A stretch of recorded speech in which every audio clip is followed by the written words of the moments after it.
Boyd Lewis. Hi, Boyd. So I've been looking at your photos, and it looks like you photographed in Grant Park. Is that right?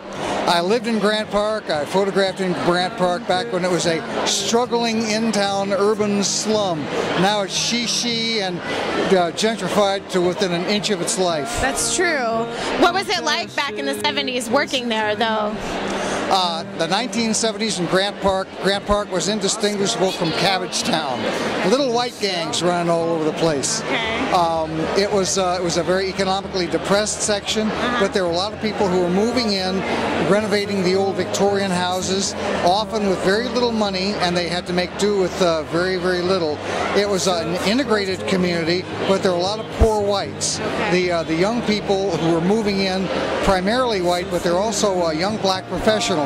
So in the 1970s, say 74 through 1976, when I left Grant Park, it was just an amazing mix of everything you could possibly imagine, with the emphasis on low budget, low rent, high excitement. Do you feel like Grant Park is much different now from what it was then? The great God gentrification has made Grant Park respectable, which I think is a tragedy. You do think it's a tragedy? Why? Because it drives out all the interesting people.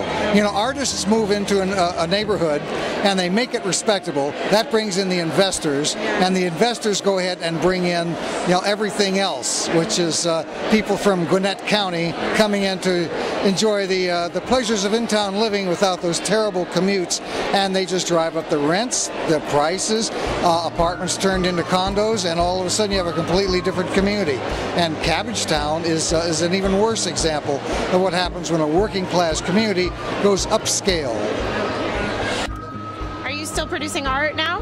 Nope. The only art I produce is for the kids and for the school. The photographs here are me in my previous life as a documentary photographer. Okay, well, thank you very much. It was nice to meet you.